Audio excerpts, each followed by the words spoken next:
요한계시록 1장 1절 말씀부터 봅니다. 요한계시록 1장 1절 예수 그리스도의 세계라 이는 하나님이 그에게 주사 반드시 속히 될 일을 그 종들에게 보이시려고 그 천사를 그 종 요한에게 보내어 지시하신 것이라. 요한은 하나님의 말씀과 예수 그리스도의 증거 곧 자기의 본 것을 다 증거하였느니라. 이 예언의 말씀을 읽는 자와 듣는 자들과 그 가운데 기록한 것을 지키는 자들이 복이 있나니 때가 가까움이라. 아직도 우리는 계시록을 이해하는 서론 부분을 다루고 있습니다.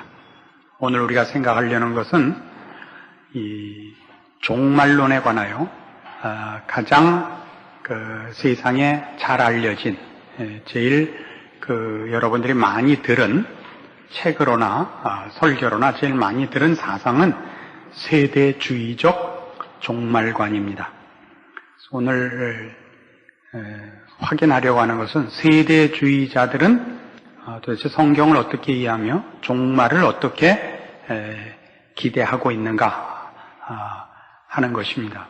여러분 잘 아시는 우리 1992년 10월이었나요? 8월이었나요? 그 다미 선교회가 주축이 돼서 휴거설로 한참 떠들었던 것들도 다 세대주의적 종말관에 의해서 일어났던 일종의 해프닝입니다. 세대주의는 침례 교파 중에 어떤 교파들이 세대주의적 견해를 가지고 있습니다. 대표적으로 미국의 달라스에 있는 텍사스주 달라스에 있는 달라스 신학교가 이 세대주의의 신학을 가장 뚜렷하게 가르치는 학교고, 이 학교는 학생들을 받을 때 이 세대주의적 성경관을 가르치기로 서약을 해야 입학 허가가 떨어집니다.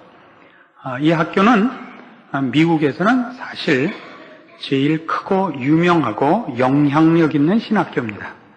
우리나라는 장로교가 교세상 우세해서 별로 이 영향을 받고 있지 않지만 미국은 상당히 이 학교의 영향을 받고 있고, 또 다른 부분에 있어서는 이 학교가 굉장히 아카데믹한 차원에서나 또는 목회의 실천 문제에 있어서나 아주 우수한 학교인 것은 사실입니다. 불행히도 이 성경관을 세대주의적 이해로 이해하는 바람에 아주 커다랗게 우리와 견해 차이가 벌어졌고, 또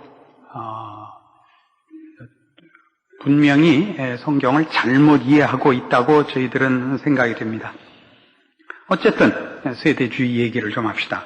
세대주의는 역사 과정을 몇 개의 시대로 구분합니다. 7개의 세대로 구별을 하는데, 이 각각의 시대마다 하나님께서 자신의 총체적인 계획의 어느 국면을 나타내셨다고 생각을 합니다. 이 각각의 특정 국면은 하나님께서 세계를 통치하시고 인간의 순종을 시험하시는 독특한 방식들을 보인다는 면에서 세대라는 한 구획으로 구별되는 것입니다.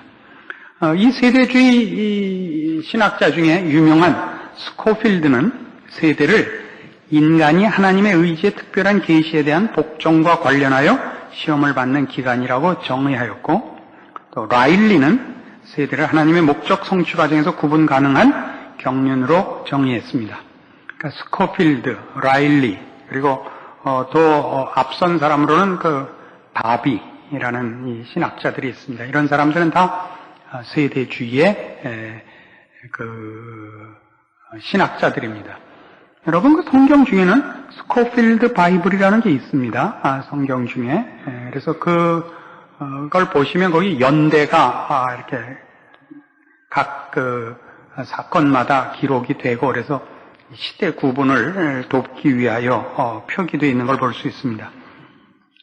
세대주의에도 분파가 많습니다. 조금씩 견해 차이가 있지만 공통적이고 가장 굵은, 그리고 가장 대표적인 견해를 얘기하는 것입니다. 7세대를 이렇게 나눕니다.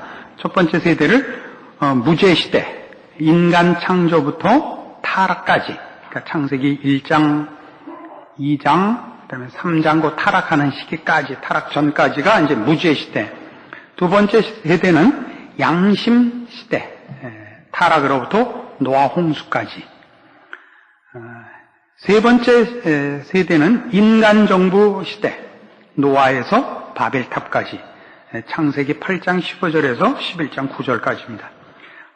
네 번째 세대는 약속의 시대, 아브라함에서 시내산 율법을 받기 전까지, 약속 시대.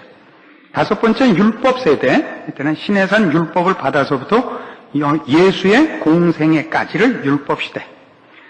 여섯 번째는 은혜 세대, 교회 시대라고도 합니다. 예수의 공생의 종료부터 재림 시까지를 교회 시대 혹은 은혜 시대라고 하고, 마지막 일곱 번째 시대를 이제 천년 왕국 시대, 이렇게 일곱으로 나눕니다. 이렇게 나눈 것도 조금 뭐라 그러죠? 약간 무리가 있습니다. 약간이 아니고 많이 무리가 있지만, 이제 좀 제가 정치적 외교적 그 입장이 됐기 때문에 약간이라고 표현을 하겠습니다. 약간 문제가 있습니다. 세대주의 신학자들 간의 중요한 공통점은 이스라엘과 교회가 구별되는 것입니다. 이스라엘과 교회의 역할과 운명이 병행적이면서도 분리되어 있다고 보는 것입니다. 그래서 이스라엘과 교회는 각각 그 자체의 목적과 운명이 다른 두 백성으로 구분합니다. 이들은 이스라엘이 하나님 앞에 독특한 민족적, 인종적 집단으로서 하나의 운명과 목적을 가지고, 또 교회도 또 다른 하나님 앞에서 특별한 목적과 운명을 갖는 집단으로, 두 개의 집단으로 되어 있는데, 교회는 그리스도와 연합하여 천상에 있고, 이스라엘은 이 지상 나라로서 결국 나중에 건설될 천년 왕국은 이스라엘의 회복과 이스라엘의 지상 왕국의 성립으로 보고 있고, 교회는 그 전에 원래 그 위치 자체가 천상적인 것이기 때문에 천년 왕국 전에 공중 들림을 받는다라고 보는 것입니다. 여기에 이제 휴거설이 등장하는 이유가 있습니다.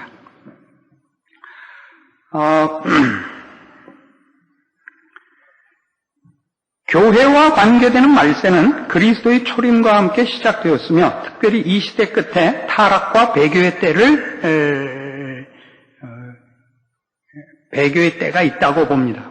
이스라엘과 관계된 말세는 이스라엘의 승리와 축복의 때이며 천국 시대와 의미가 같습니다. 그래서 구약의 예언들은 이스라엘의 것이고 교회의 것이 아니라고 보는 것이고, 지금은 교회 시대이기 때문에 이스라엘을 향한 역사는 잠시 중단되고 교회를 위한 일들이 시행되다가 교회가 휴거되면 이스라엘에게 했던 약속들이 완성되는 천년 왕국이 임한다고 보는 것입니다. 두 개의 하나님의 백성의 두 개의 집단이 있는 것입니다. 이스라엘과 교회입니다. 이스라엘이 교회로 흡수되어 있는 것을 저들은 이해하지 않습니다. 예를 들면 구약 전체가 예수 그리스도를 내다보고 있고, 그리스도 안에서의 통일이 이스라엘과 이방인을 하나로 묶고 온전한 하나님의 백성을 만든다는 사실을 저들은 인정하지 않습니다. 그래서 이 구약에 나타난 예언들은 문자적으로 해석해야 된다고 보고, 그것은 다 이스라엘의 미래에 관한 것으로만 해석을 하는 것입니다. 그래서 이 독특한 문자주의적 해석 체계가 교회 시대를 괄호 안에 넣습니다. 교회 시대를 괄호 안에 넣는다는 것은 구약 전체가 이스라엘을 그 주인공으로 삼고 이스라엘을 향하여 계획된 하나님의 뜻을 계시하고 있다가 이스라엘이 하나님 앞에 불순종했기 때문에 할 수 없이 교회를 만들어 교회로 인하여 이스라엘을 시기나게 하는 시대로 지금을 보고, 교회가 들린 후에 이제 이스라엘이 이 교회 이방인들을 통하여 이제 회개하는 결과가 나타날 것으로 기대하는 것입니다. 그래서 세대주의에 있어서는 그리스도의 재림을 두 단계로 나눕니다. 교회를 위한 예수님의 재림과 이스라엘을 위한 재림 두 개가 있습니다. 교회를 위한 재림은 공중 재림으로 이 교회를 공중으로 끌어올리는, 우리 세상에서 많이 듣는 휴거로 나타나고, 공중 재림은 성도들을 위해 오는 그리스도의 비밀한 노래이며 이때 교회는 휴거된다고 보고, 지상 재림은 성도들과 함께 오는 그리스도의 가시적인 재림이며 천년 왕국을 세우기 위하여 이스라엘 백성을 위하여 오는 재림인 것입니다. 그러니까 공중 재림과 지상 재림이 있습니다. 이거 전부 세대주의가 그렇다는 겁니다. 우리가 믿는 게 그렇다는 게 아니라, 신학교에 들어가면 뭘 가르치냐면 이제 그 자유주의 신학이 이제 성경을 히브리인의 종교요 신화라고 보고 하나님의 말씀이라고 보지 않는 자유주의 신학의 그 성경에 대한 공격을 이제 그걸 조목조목 이제 논박하는 과목이 있습니다. 고등비평이라고 해서, 그래서 이게 저 자유주의 신학자들이 이제 이거를 후대의 사람들이 이렇게 조작해서 하나님이 주신 말씀같이 신화화했다, 신화시켰다라는 거를 설명을 해서 그 비평하는 그 안목을 세우고, 우리가 믿는 성경의 그 신적 권위를 이제 그 반증하는 과목을 해요.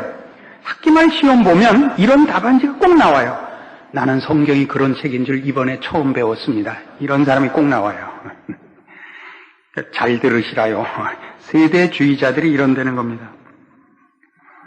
세대주의는 일반적으로 환란 전 휴거설을 주장합니다. 휴거는 환란 전에 일어나며 교회는 환란을 통과하지 않습니다.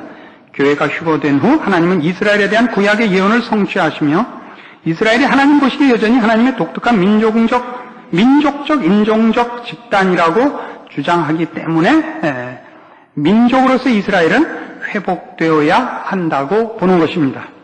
그래서 아까 봤죠? 7세대로 나오는데 각 세대는 그 기간이 동일하진 않습니다만은 세대주의자들은 전체 마지막 하나님 나라가 이제 그 문을 열 때까지 세대를 7세대로 나눴고, 그 7세대가 대략 7,000년쯤으로 보고 있습니다. 그래갖고 지금 얼른 이름이 생각나지 않는데, 어떤 학자가 오래전에 어떤 학자가 구약에 나타난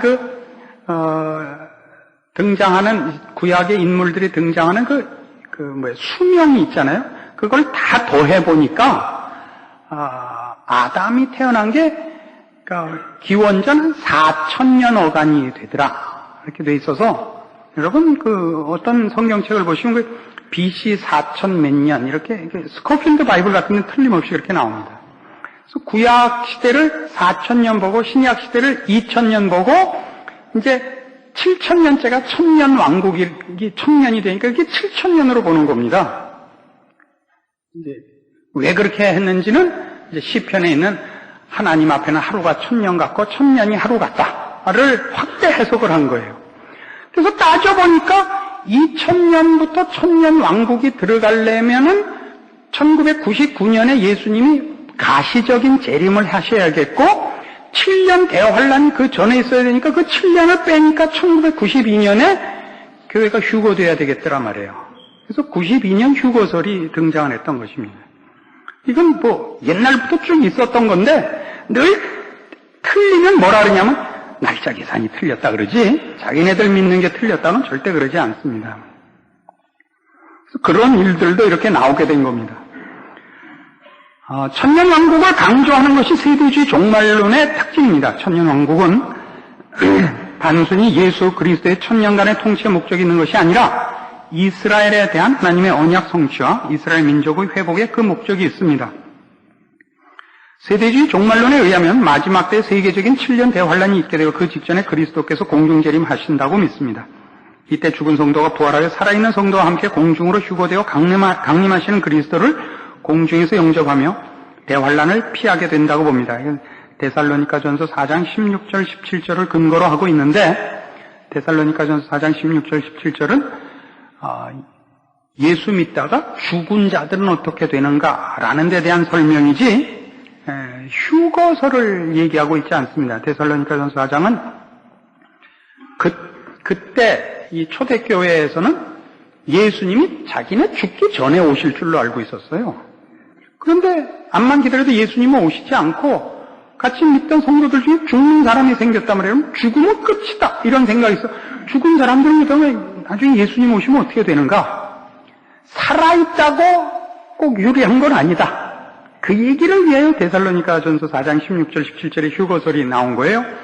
그 휴거가 아니라 저들이 죽은 가운데서 부활한다. 우리도 살아있는 자들도 들림을 받는다. 이 지상나라에 연속적으로 사는 것이 아니라 천상으로 들림을 받는다는데 초점을 가지고 쓴 것인데 이상하게 이게 휴거의 근거 구절로 오용되고 있습니다.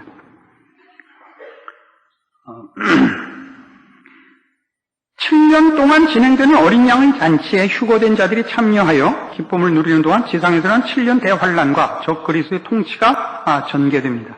대환란의 마지막 때 그리스도께서 지상에 재림하여 아마겟돈 전쟁을 통해 악의 세력을 정복하고 사탄을 결박하고 무저갱에 가둡니다. 그리고 천년왕국을 건설해 성도들과 함께 왕노로 하시고 천년왕국이 끝나면 사탄이 일시 풀려나고 곡과 마곡의 반란이 일어납니다. 그러나 사탄의 세력은 불로 소멸되고 사탄은 불못에 던져집니다. 그 악인들이 부활하여 최후 심판을 받아 지옥으로 가고 성도들은 영원한 천국으로 들어갑니다. 이것이 세대주의자들의 종말관입니다. 이 세대주의자들의 종말관을 그러면 저들이 왜 틀렸다고 보는가? 어떻게 그걸 이렇게 비평할 수 있는가? 근거가 뭔가? 라는 그 문제를 풀어야 됩니다. 세대주의자들이 이토록 잘못 보게 된 것은 이 계시록의 기록의 그 형식을 이것이 연대기순으로 기록됐다고 본 데서 시작된 것입니다. 요한계시록에 기록된 이런 이 환상들이 시간상 순서적으로 일어날 사건들이 기록된 것이라고 본 것인데 요한계시록은 그렇게 간단하게 기록된 것이 아닙니다. 우리가 일반적으로 생각하면 모든 기록은 앞에부터 뒤로 시간적으로 시간 순서적으로 배열되는 것이 물론 당연합니다. 그러나 계시록은 그렇게 기록되어 있지 않습니다. 계시록은 우리말로 조금 어렵던데요. 개괄식으로 기록되어 있습니다. 연대기순으로 기록되어 있는 게 아니고 개괄식으로 되어 있는데 영어로는 recapitulation이라고 합니다. recapitulation. 하나의 내용을, 같은 내용을 여러 시각에서 반복해서 그 환상을 기록하고 있습니다. 대표적인 예를 봅시다. 계시록 19장.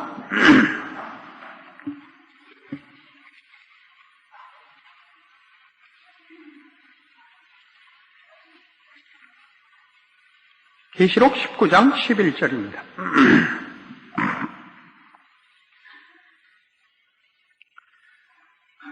또 내가 하늘이 열린 것을 보니 보라 백마와 탄자가 있으니 그 이름은 충신과 진실이라. 그가 공의로 심판하며 싸우더라. 그 눈이 불꽃 같고 그 머리에 많은 면류관이 있고 또 이름 쓴 것이 하나가 있으니 자기밖에 아는 자가 없고 또 그가 피 뿌린 옷을 입었는데 그 이름은 하나님의 말씀이라 칭하더라. 하늘에 있는 군대들이 희고 깨끗한 세마포를 입고 백마를 타고 그를 따르더라. 그의 입에서 이한검이 나오니 그것으로 만국을 치겠고 친히 저희를 철장으로 다스리며 또 친히 하나님 곧 전능하신 이의 맹렬한 진노의 포도주틀을 밟겠고 그 옷과 그 다리에 이름 쓴 것이 있으니 만왕의 왕이요 만주의 주라 하였더라. 또 내가 보니 한 천사가 해에 서서 공중에 나는 모든 새를 향하여 큰 음성으로 외쳐 가로되 와서 하나님의 큰 잔치에 모여 왕들의 고기와 장군들의 고기와 장사들의 고기와 말들과 그 탄자들의 고기와 자유한 자들이나 종들이나 물은 대소하고 모든 자의 고기를 먹으라 하더라. 또 또 내가 보면 그 짐승과 땅의 임금들과 그 군대들이 모여 그 말탄 자와 그의 군대로 더불어 전쟁을 일으키다가 짐승이 잡혀 그 앞에서 이적을 행하던 거짓 선지자도 함께 잡혔으니 이는 짐승의 표를 받고 그의 우상에게 경배하던 자들을 이적으로 미혹하던 자라. 이들이 산채로 유황 불붙는 못에 던지우고 그 나머지는 말탄 자의 입으로 나오는 검의 죽음에 모든 새가 그 고기로 배불리우더라. 이건 분명히 마지막 때에 예수님께서 이 땅에 오셔서 심판하시는 모습을 전투의 장면으로 묘사하고 있습니다. 그래서 모든 세상에 하나님의 통치를 거스르는 모든 세상의 세력들을 파하고 또 영적으로 하나님을 대항하던 세력들을 파하여 유황 불붙는 못에 던져넣는 마지막 그 심판을 묘사하고 있습니다. 그리고 나서 20장을 보십시다. 20장 1절. 또 내가 보면 천사가 무저갱 열쇠와 큰 쇠사슬을 그 손에 가지고 하늘로서 내려와서 용을 잡으니 곧 옛 뱀이요 마귀요 사단이라. 잡아 1000년 동안 결박하여 무저갱에 던져 잠그고 그 위에 인봉하여 1000년이 차도록 다시는 만국을 미혹하지 못하게 하였다가 그 이후에는 반드시 잠깐 놓이리라. 또 내가 보좌들을 보니 거기 앉은 자들이 있어 심판하는 권세를 받았더라. 또 내가 보니 예수의 증거와 하나님의 말씀을 인하여 목배임을 받은 자의 영혼들과 또 짐승과 그의 우상에게 경배하지도 아니하고 이마와 손에 그의 표를 받지도 아니한 자들이 살아서 그리스도로 더불어 1000년 동안 왕노릇하니 그 나머지 죽은 자들은 그 1000년이 차기까지 살지 못하더라. 이는 첫째 부활이라. 이 첫째 부활에 참여하는 자들은 복이 있고 거룩하도다. 둘째 사망이 그들을 다스리는 권세가 없고 도리어 그들이 하나님과 그리스도의 제사장이 되어 1000년 동안 그리스도로 더불어 왕노릇하리라. 1000년이 참에 사단이 그 옥에서 놓여 나와서 땅의 사방 백성 곧 곡과 마곡을 미혹하고 모아 싸움을 붙이리니 그 수가 바다 모래 같으리라. 저희가 지면에 널리 퍼져 성도들의 진과 사랑하시는 성을 두르며 하늘에서 불이 내려와 저희를 소멸하고 또 저희를 미혹하는 마귀가 불과 유황못에 던지우니 거기는 그 짐승과 거짓 선지자도 있어 세세토록 밤낮 괴로움을 받으리라. 또 내가 보니 흰 보좌 그 위에 앉으신 자를 보니 땅과 하늘이 그 앞에서 피할 간데 없더라. 또 내가 보니 죽은 자들이 물은 대소하고 그 보좌 앞에 섰는데 책들이 펴있고 또 다른 책들이 펴졌으니 곧 생명책이라. 죽은 자들이 자기 행위를 따라 책들에 기록된 대로 심판을 받으니 바다가 그 가운데서 죽은 자들을 내어주고 또 사망과 음부도 그 가운데서 죽은 자들을 내어주매 각 사람이 자기의 행위대로 심판을 받고 사망과 음부도 불못에 던지우니 이것은 둘째 사망이라. 곧 불못이라. 누구든지 생명책에 기록되지 못한 자는 불못에 던지우더라. 지금 19장에서 20장을 다 읽었는데요. 순서대로 보면 어떻게 됐냐면 19장 11절 이하에 예수님께서 친히 오셔서 대적을 물리치시는 마지막 전쟁을 해서 승리하셔서 저들을 대적하던 세상의 권세들을 파하고 또 영적으로 예수 그리스도를 반대하던 자들을 잡아서 불못에 던졌습니다.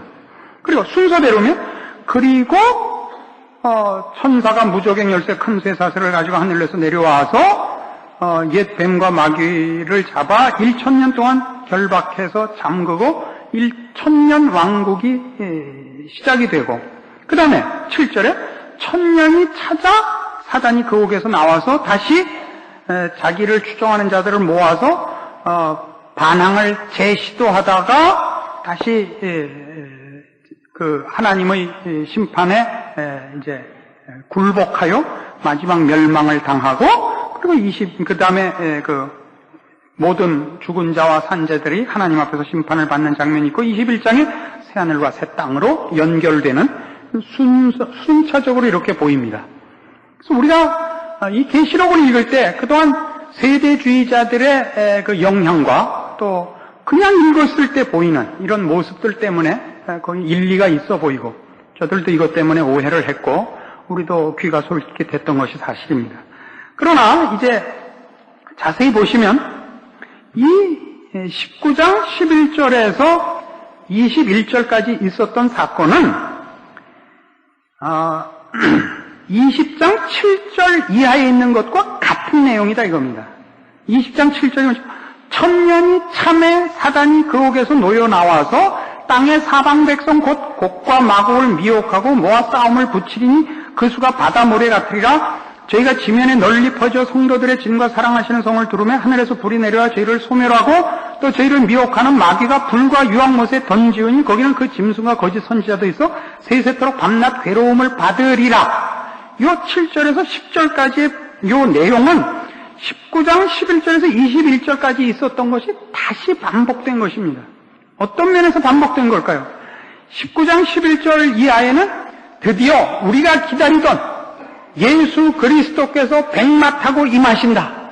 모든 대적들을 쳐 물리치고 하나님과 하나님의 백성들을 괴롭힌 자들을 저가 다 붙잡아 불못에 가두리라 하는 시각에서 19장 11절 이하는 기록이 됐고 20장 7절 이하에는 반대편에서 저 악한 세력, 하나님을 반대하는 세력들이 어떻게 하나님과 그의 백성들에게 대항을 할 것인가 하는 시각에서 20장 7절 이하는 기록된 것입니다. 그리고 이쪽에서는 20장에서는 전체를 놓고 이것이 앞에 19장 11절 이하의 내용이 전체 스케줄 속에 어디쯤 껴있는가를 나타내기 위해서 20장은 쓰여져 있는 것입니다. 이게 요한계시록의 기록 형식입니다. 리캐피출레이션. 다른 건 몰라도 이건 하나 외우십시오. 쓸데없는 거 외우지 마시고, 괜히 이상한, 정도에서 벗어난 신앙을 가르칠 때 괜히 히브리어나 헬라어, 목이 다 쉬네. 헬라어 같은 거 괜히 한 단어 해가지고 무슨 센 거 같이 굴어요. 다 한심한 거예요. 그게 아니고, 이거, 리캐피출레이션. 집에 가서 찾아보세요. 지금 드린 이 말씀이 이렇게 요한계시록이 기록된 것이 사실이냐? 이제 앞으로 차근차근 하면서 여러 번 증명을 해보일 기회가 있겠습니다만은 오늘은 가장 굵은 것으로 한 번 더 확인을 합시다. 15장 1절에 갑시다.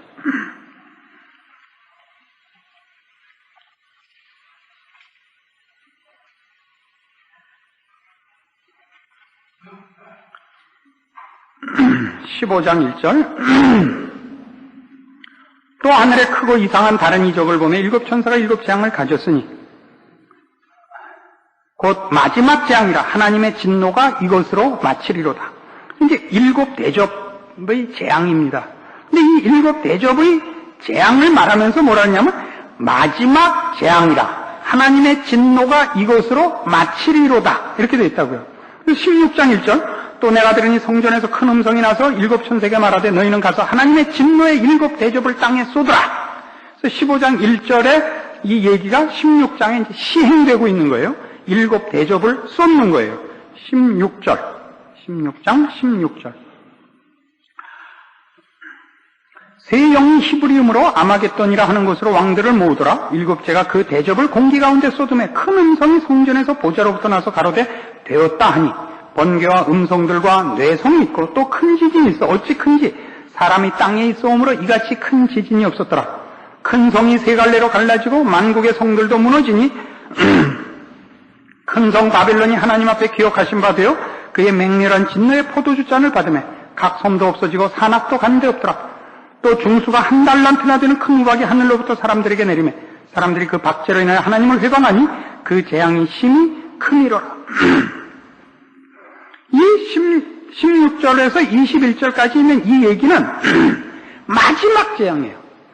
심판의 맨 마지막 하나님의 그 손이란 말이죠. 17절에 있는 대로 일곱째가 그 대접을 공기 가운데 쏟으며 큰 음성이 성전에서 보좌로부터 나와서 가로되 되었다. 이 마지막 심판이에요. 번개와 음성들과 내성이 있고 또 큰 지진이 있어. 어찌 큰지 사람이 이 땅에 있어오므로 이같이 큰 지진이 없었다. 이건 뭘 의미하느냐면요. 이 번개와 음성과 내성과 지진은 하나님의 임재를 상징하는 거예요.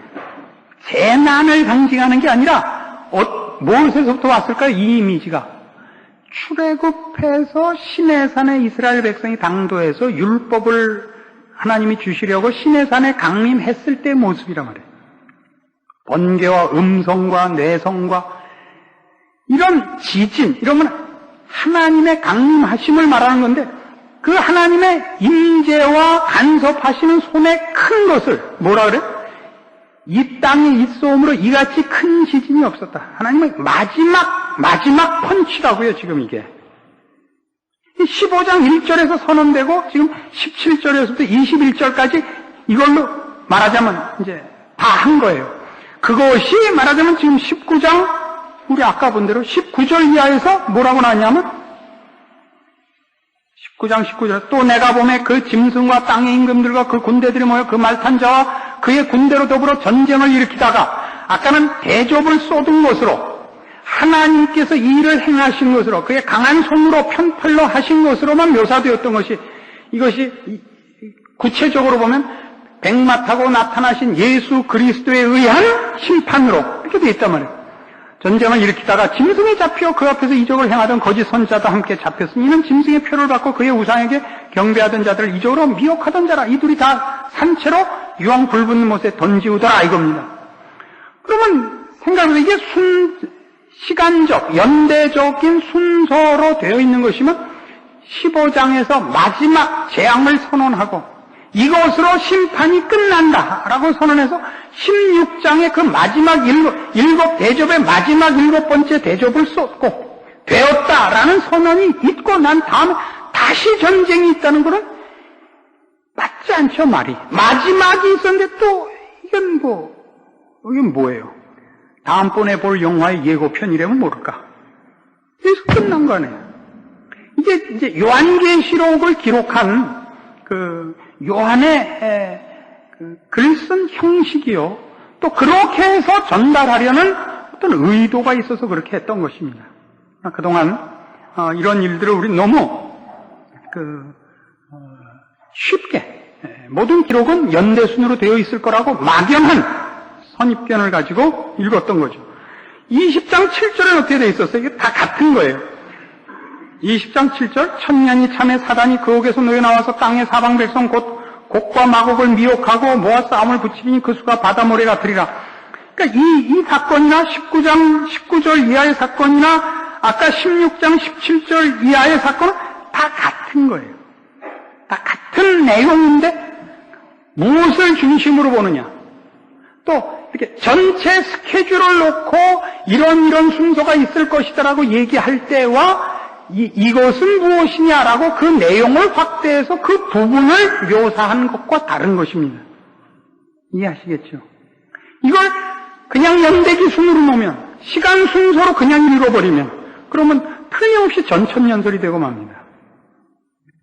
예수님께서 초림하시고 왜냐하면 분명히 백마 타고 오셔서 한번 싸워서 적공을 다 섬멸했는데 다시 그다음에 천년 왕국이 있고 그다음에 저들이 다시 잠시 풀리고 또 싸우고 이 세 가지 순서를 놓칠 수가 없게 된단 말이에요. 왜 이런 식이 됐다고요? 사실상 설명하고 싶은 것을 순서적인 설명과 그 이미 순서에서 설명했던 것을 어느 부분을 끄집어내서 확대해서 나간 것과가 이게 장을 달리해서 쓰는 바람에 그것이 우리는 반복됐다는 것을 잊고 순서적으로 일어나는 새로운 사건이라고 이해했던 것입니다. 그래서 16장 17절 이하의 내용과 19장 19절 이하의 내용은 다 바벨론과 아마겟돈을 향한 그리스도의 진노와 일치하는 것입니다. 그러나 어느 시각에서 보고 무엇을 중심으로 그 사건을 묘사했느냐에 따라서 그 같은 내용을 묘사하는 장들이 다 조금씩 차이를 가지고 그 순서가 앞뒤로 붙어 있는 것을 당연히 시간 순서로 이해하는 바람에 이런 종말에 관한 시간표가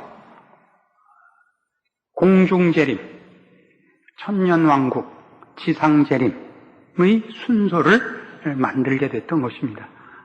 요한계시록엔 그런 의도가 분명히 없고 아까도 우리 잠시 설명드렸던 것 같이 하나님께서 하시는 일이 그런 이렇게 저렇게 하시는 계획을 변경하시는 적이 없습니다. 우리 교회의 그 탄생도 예수 그리스도 안에서의 교회의 탄생도 창세 전에 그리스도 안에서 하나님의 예정하심으로 출발했다고 에베소서에 못 박고 있고 또 같은 에베소서에서 그리스도께서 오셔서 이스라엘과 이방인의 막힌 담을 허시고 둘로 한 세 사람을 만들었다고 못 받고 있습니다. 하나님께서 그리스도 안에서 모든 것을 통일하시며 구약 선지자들이 내내 바라봤던 주인공도 예수고, 이제 우리가 바라보는 예수도 민족적, 인종적 구별 없이 이스라엘이냐 아니냐와 상관없이 모두가 이 세상과 역사가, 그리고 우리 믿는 사람들은 더욱더 그리스도의 다시 오심을 기다리고 있고 한 번 오심으로 끝날 것입니다. 그리고 그 전에 있는 이 천년왕국은 어떻게 되느냐 하는 것은 이제 나중에 차근차근 설명을 드릴 수 있으리라 생각하고, 참고로 우리 대부분의 보수 진영의 신학자들은 무천년주의자입니다. 이 천년은 지금 교회 시대가 천년왕국이라고 보고 있고, 우리가 지금 그리스도와 왕노릇하고 있다고 믿고 있습니다. 지금 사단은 결박되어 있는 상태입니다. 사실은. 히브리서 2장 4절에 그렇게 기록되어 있기 때문입니다. 한번 볼까요?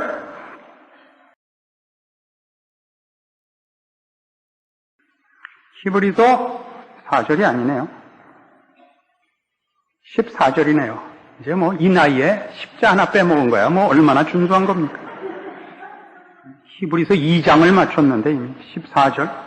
자녀들은 혈육에 함께 속하였으며 그도 또한 한 모양으로 혈육에 함께 속하심은 사망으로 말미암아 사망의 세력을 잡은 자 곧 마귀를 없이 하셨다 그래. 예수께서 마귀를 없이 했다. 여기 없이 했다는 건 멸망시켰다, 소멸시켰다가 아니고 결박시켰다. 붙들어 꼼짝 못하게 했다. destroy라고 되어 있질 않고 영어로 destroy가 아니고 put out of action입니다. 꼼짝마 상태, 결박시켜놨다고 되어 있습니다. 그래서 지금이 우리는 천년 왕국이라고 믿습니다. 우리 자세한 내용들은 차근차근 요한계시록을 풀어가면서 하십시다. 그래서 이 종말에 관한 타임 스케줄에 세대주의자들은 굉장히 민감합니다. 만일 휴거가 됐는데 자기가 그냥 여기 남아있으면 큰일 나니까요. 그러나 우리는 전혀 그렇지 않습니다. 우리가 기다리는 것은 환난을 면하는 것도 아니고 공중의 들림을 받는 게 아니라, 우리가 믿는 신앙은 하나님께서 새로 만드시는 영원한 나라에 우리가 부름을 받았고, 우리가 먼저 죽던, 살아있는 동안에 주께서 다시 오시던 그 나라에 우리가 주의 이름을 힘입어 들어갈 것을 믿고 소망하고 있습니다. 환난을 당하면 환난에 감수할 것이요, 환난을 면피하시면 또 감사함으로 면할 것입니다. 그것이 우리의 신앙이지, 환난을 면하느냐 안 면하느냐, 비행기 타고 가느냐 기차 타고 가느냐는 우리는 관심이 없습니다. 그래서 공중 들림이냐 아니냐 이런 데 전혀 관심이 없고, 성경이 우리에게 준 소망도 그런 것들이 아닙니다. 그렇죠?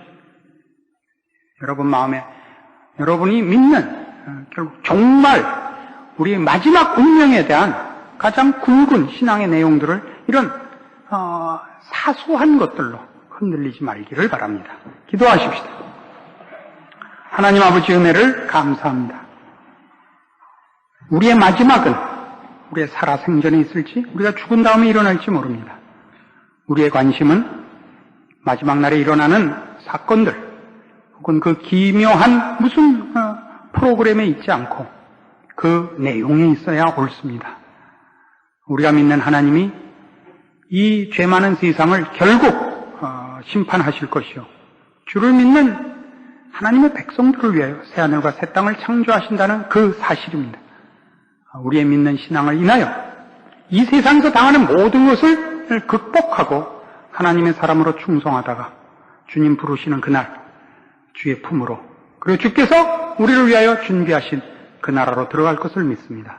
이 신앙으로 모든 유혹과 모든 세상의 도전과 우리 삶에서나 생각에서나 세상의 미혹에서나 하나님의 사람으로 승리하는 믿음의 내용으로 삼고 승리하게 하시옵소서. 예수님 이름으로 기도합니다. 아멘.